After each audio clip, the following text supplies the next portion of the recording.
آج جو حدیث ہم نے پڑھنی ہے وہ 6008 نمبر روایت ہے۔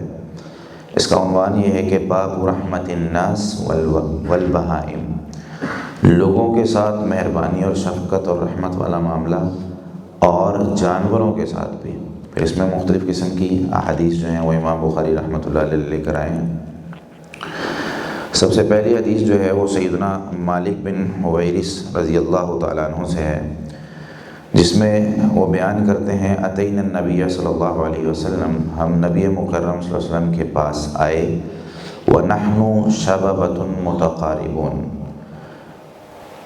اور ہم عمر نوجوان تھے، یعنی کچھ ہم اس طرح کے لڑکے آئے کہ ہم سب کی عمریں سیم تھی۔ تو ہم نے نبی مکرم صلی اللہ علیہ وسلم کے پاس 20 دن قیام کیا، 20 راتیں قیام کیا۔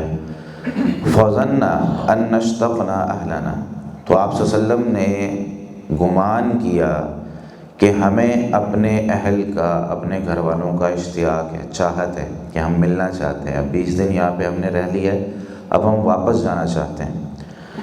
وَسَأَلَنَا عَمَّن تَرَكْنَا فِي أَهْلِنَا، اور ہم سے سوال کیا ہے کہ بھئی گھر میں کون کون ہے، کیا کیا کرتا ہے، گھر والوں کے بارے میں سوال کیا۔ فَأَخْبَرْنَاهُ، تو ہم نے آپ صلی اللہ علیہ وسلم کو بتا دیا۔ وَكَانَ رَفِيقًا رَحِيمًا، اور آپ صلی اللہ علیہ وسلم کی حالت یہ تھی کہ آپ صلی اللہ علیہ وسلم بڑے نرمی کرنے والے، بڑے رحم دل تھے۔ فقال، آپ صلی اللہ علیہ وسلم نے فرمایا ارجعوا الی اہلیکم، اپنے گھروں میں چلے جاؤ۔ فعلموہم، ان کو جو علم سیکھا ہے وہ سکھاؤ۔ ومروہم، اور نماز کا ان کو حکم دینا، اچھائی کا حکم دینا۔ وصلوا کما رأیتمونی اصلی، اور نماز ویسے پڑھنا جس طرح مجھے پڑھتے ہوئے دیکھا۔ یہ حدیث ہم سنتے ہیں نا، اتنا ٹکڑا صلوا کما رأیتمونی اصلی، تو یہ حدیث ہے۔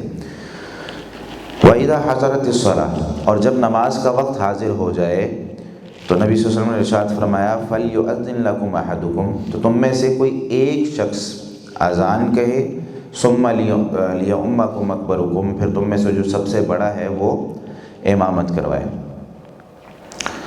تو یہ حدیث ہمارے سامنے موجود ہے، اور یہ حدیث جو ہے وہ ہمیں بہت سارے مسائل اس سے پتہ چلتے ہیں۔ سب سے پہلا مسئلہ تو اس سے یہ پتہ چلا کہ علم حاصل کرنے کے لیے گھر سے نکلا جا سکتا ہے اور 20 راتیں تک قیام کیا جا سکتا ہے۔ یعنی اس سے ہمارے یونیورسٹی کے، مدارس کے جو ہاسٹل سسٹم ہے اس کی دلیل ملتی ہے کہ نبی مکرم صلی اللہ علیہ وسلم کے پاس صحابہ کرام آتے اور علم حاصل کرتے، کیونکہ یہ دور سے آتے تھے۔ بصرہ میں مالک بن حویرث رضی اللہ تعالیٰ عنہ رہے ہیں، 72 ہجری میں ان کی وفات ہوئی ہے، اور ادھر ہی بصرہ میں ہی جو ہے وہ یہ اپنی زندگی انہوں نے ساری گزاری۔ تو یہ نبی مکرم صلی اللہ علیہ وسلم کے پاس 20 راتیں علم حاصل کرنے کے لیے رہے، مختلف چیزیں سیکھی، مختلف قسم کے کام سیکھے۔ یہ جو حدیث ہے نا، یہ بنیاد ہے، اور اس میں بہت ساری ایسی چیزیں ہیں جو ہمارے جو اسٹڈی سرکل ہے ساری، اس میں اور استاد اور شاگرد کا آپس میں تعلق ہے۔ اس حدیث میں بہت ساری ایسی چیزیں جس میں استاد اور شاگرد کا تعلق ہمیں پتہ چلتا ہے، جیسے کہ استاد کو شاگرد پر مکمل توجہ دینی چاہیے، کیا کرتا ہے، کس چیز کا شوق ہے، کیا چاہتا ہے، ہر چیز اسے پتہ ہونا چاہیے۔ اب دیکھیں نبی صلی اللہ علیہ وسلم نے یہاں پہ فَظَنَّا أَن نَشْتَقْنَا أَهْلَنَا، انہوں نے نہیں بتایا کہ ہم نے گھر جانا ہے، نبی صلی اللہ علیہ وسلم نے دیکھ کر اشتیاق ان کا معلوم کر لیا کہ لگتا ہے کہ تمہیں گھر جانا ہے۔ آپ صلی اللہ علیہ وسلم نے چہرہ دیکھ کر جو ہے وہ بتا دیا کہ بھئی لگتا ہے ابھی اتنے دن تم رہ گئے ہو، تمہارے چہرے جو ہے نا وہ مرجھائے ہوئے ہیں، یا تمہیں اشتیاق ہے اپنے گھر کا۔ تو استاد کو اتنی گہرائی میں، اتنا ڈیپلی جو ہے وہ اپنے شاگردوں کو دیکھنا ہے، اور ان کے ساتھ جو ہے وہ، اور اگلی جو اس کا ٹکڑا ہے وہ سألنا عمن ترکنا فی اہلنا، اور ہم سے سوال کیا گھر میں کیا چھوڑ کے آئے ہو، گھر والوں کا کیا حال ہے۔ تو استاد کو گھر والوں کا بھی پتہ ہونا چاہیے، کتنے بھائی بہن ہیں، اس میں باپ ہے تو وہ زیادہ محبت کرتا ہے، ماں ہے تو وہ زیادہ محبت کرتی ہے، باپ کیا کرتا ہے، کیا کماتا ہے۔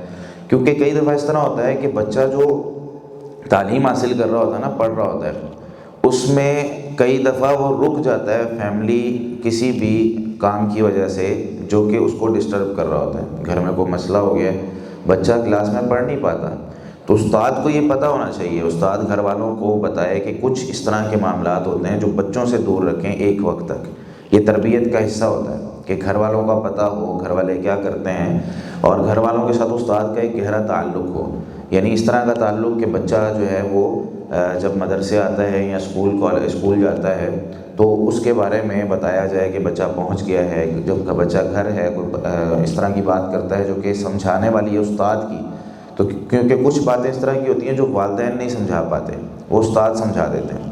اسی طریقے سے ایک مسئلہ یہ پتہ چلتا ہے کہ استاد کا ذکر خیر کرنا، یہ بھی بہت ایک اچھا عمل صحابہ کرام کا طریقہ ہوا کرتا تھا کہ اگر استاد کی کوئی اچھائی ہے تو وہ ذکر کرنی چاہیے. وَكَانَ رَفِيقًا رَحِيمًا، صحابہ کرام یہ ذکر کیا کرتے تھے کہ نبی صلی اللہ علیہ وسلم جو ہے وہ بڑے نرم دل اور رحمت کرنے والے، شفقت کرنے والے تھے. اسی طریقے سے بھی پتہ چلتا ہے کہ استاد جو ہے وہ چھٹیوں کا کام اور ہوم ورک بھی دے سکتا ہے. یعنی نبی صلی اللہ علیہ وسلم نے ارشاد فرمایا بھائی ٹھیک ہے گھر جا رہے ہو فَعَلِّمُوهُمْ وَمُرُوهُمْ، اب اپنے گھر والوں کو جا کے نا یہ کام سکھانا ہے، جو آپ صلی اللہ علیہ وسلم نے تعلیم دی تھی وہ تعلیم آپ صلی اللہ علیہ وسلم نے ان کو کہا کہ گھر جا کے بھی آگے دینا ہے. تو یہاں سے ایک چیز تو یہ پتہ چلی، اور ایک مسئلہ یہ بھی پتہ چلا کہ بہت زیادہ یا اس طرح ہوتا ہے کہ گھر والے یا خواتین جو ہیں وہ علم حاصل کرنے کے لیے باہر نہیں نکلتی، گھر کے کام کاج میں مصروف ہوتی ہیں. تو مردوں کی یہ ذمہ داری ہوتی ہے کیونکہ وہ نکلے ہیں نا علم حاصل کرنے. ہم آتے ہیں مسجد درس سنتے ہیں، جمعہ سنتے ہیں، تو ہماری اب ذمہ داری بنتی ہے کہ ہم گھر جا کر ان کو جو کچھ سیکھا ہے وہ سکھائیں. ایسا نہیں ہونا چاہیے کہ بس وہ ہم علم حاصل کرتے جائیں، وہ اسی جگہ پہ رہیں، اور ہم جو ہے پھر کیا سوچ رہے ہوتے ہیں کہ یار یہ تو میرا حق ہے، یہ دے نہیں رہی، یہ اس کا حق ہے. اگر ہم دینا چاہتے ہیں تو وہ اس کو عجیب سا فیل کرتے ہیں گھر والے. تو اگر دونوں کو پتہ ہو کہ میرے حقوق کیا ہیں، میں نے آج کیا سیکھا، گھر میں کس طرح رہنا ہے، بچوں کے ساتھ کیسے رہنا ہے، بات کس طرح کرنی ہے استاد اور شاگرد کے ساتھ، یہ ہمیں پتہ چل گیا ہے. اب اگر ہم آگے نہیں بتائیں گے یا گھر والوں کو نہیں بتائیں گے تو ذہنی جو لیول ہے وہ برابر نہیں ہوگا، جس کی وجہ سے اختلافات پیدا ہوں گے. تو معلومات سیم ہونی چاہیے. جو لوگ زیادہ تر آپس میں ایک دوسرے کے ساتھ رہتے ہیں دونوں کو پتہ ہو کہ یہ چیز کرنی ہے اور یہ نہیں. اسی طریقے سے نبی صلی اللہ علیہ وسلم نے نماز کا ایک اصول اس حدیث میں بیان کر دیا. وہ کیا ہے؟ صلو کما رأیتمونی اصلی، نماز ویسے پڑھو جس طرح مجھے پڑھتے ہوئے دیکھتے ہو. نماز کے بارے میں یہ اصول ایسے ہے کہ نبی مکرم صلی اللہ علیہ وسلم کو اللہ تعالیٰ نے نماز پریکٹیکلی طور پہ سکھائی ہے. یعنی کچھ عبادات ایسی ہوتی ہیں جو ہم سے کوئی پوچھے تو ہم اس کو صرف تھیوری نہ بتا دیں کہ یار وضو کرنا ہے تو یوں کرنا ہے، نماز پڑھنی ہے تو ہاں بھائی ہاتھ جو ہے نا گھٹنوں پہ رکھ لو یا ہاتھ جو ہے وہ ران پہ رکھ لو. نہیں، نبی صلی اللہ علیہ وسلم کے پاس جبریل علیہ السلام آئے ہیں، 2 دن تک نماز پڑھا کر دکھا کر گئے کہ ایسے پڑھنی ہے. پہلے دن پہلے وقت میں، دوسرے دن آخری وقت میں. نبی صلی اللہ علیہ وسلم نے صحابہ کرام کو نماز پڑھ کے دکھائی ہے. کئی ممبر پر بھی چڑھ گئے کہ دور والے بھی دیکھ لیں، نماز پڑھ کے دکھائی. تو یہاں سے ایک مسئلہ یہ بھی نکلتا ہے کہ علماء کو اور جو پڑھے لکھے لوگ ہوتے ہیں ان کو نماز سکون کے ساتھ اچھی، اور وہ جو نبی صلی اللہ علیہ وسلم پڑھتے تھے وہ پڑھنی چاہیے دلائل کے ساتھ اور سیکھ کر پڑھنی چاہیے.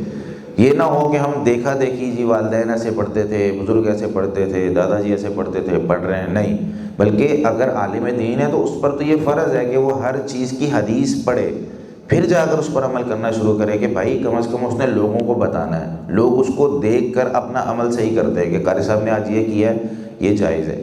کیونکہ ان کو بڑا احتیاط کرنا پڑتا ہے. جب انسان کسی بڑے مرتبے پہ چلا جاتا ہے نا اس کو بڑی احتیاط کرنی پڑتی ہے. مثال کے طور پہ ریڑھی پہ کھڑے ہو کے گول گپے کھانا جائز ہے، یعنی کوئی بھی کھا سکتا ہے، بھائی ہم بھی کھا سکتے ہیں، کوئی بھی کھا سکتا ہے. لیکن جب جیسے جیسے بندہ بڑا ہوتا جاتا ہے، اسٹیٹس اس کا بڑا ہے، تو لوگ جو ہے وہ اتنی چھوٹی چھوٹی بات بھی نوٹ کرتے ہیں. اب ہمارے جو ہیں وہ کوئی حکمران یا کوئی بڑا بندہ جو ہے وہ کھا رہا ہو تو اس کی نیوز سارا دن ختم نہیں ہوگی، لوگ جو ہیں وہ باتیں کر رہے ہوں گے.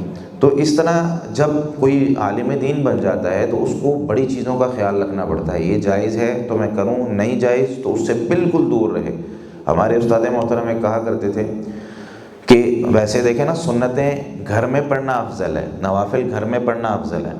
کیوں؟ اس کی وجہ علماء کرام نے لکھی ہے کیونکہ گھر میں جب بندہ پڑھتا ہے نا اکیلا ہوتا ہے، مسجد میں تو لوگ دیکھ رہے ہوتے ہیں، تو گھر میں پڑھنا افضل کیوں ہے؟ نبی صلی اللہ علیہ وسلم نے کیوں فرمایا؟ کیونکہ اس میں بالکل بھی ریاکاری نہیں آ سکتی. مسجد میں تو بندہ سنتے پڑھ رہا ہے نا، کوئی بندہ دیکھتا ہے تو بندہ سمجھتا ہے کہ یار یہ دیکھ رہا ہے، چلو تھوڑی سی آج لمبی کر دیتا ہوں، میں نا تھوڑی سی نماز لمبی کر دیتا ہوں. لیکن گھر میں اس کو کوئی نہیں دیکھ رہا، وہ ہے اس کا رب ہے، اکیلا کمرہ ہے، یا زیادہ سے زیادہ اس کے گھر والے ان کو پتہ ہی ہوتا ہے یہ کیسا ہے، مخلص ہے نہیں ہے، ہمارے ساتھ رہتا ہے، سب کچھ پتہ ہوتا ہے. تو اس وجہ سے گھر میں نفل پڑھنا افضل ہے. لیکن ہمارے معاشرے میں کیونکہ لوگ علماء کو دیکھتے ہیں، فالو کرتے ہیں، اگر ہم گھر میں پڑھنا شروع کرتے ہیں تو لوگ اس بات پہ جو ہے وہ بات کرنا شروع کرتے ہیں، گھر سب سنتے نہیں پڑھتے.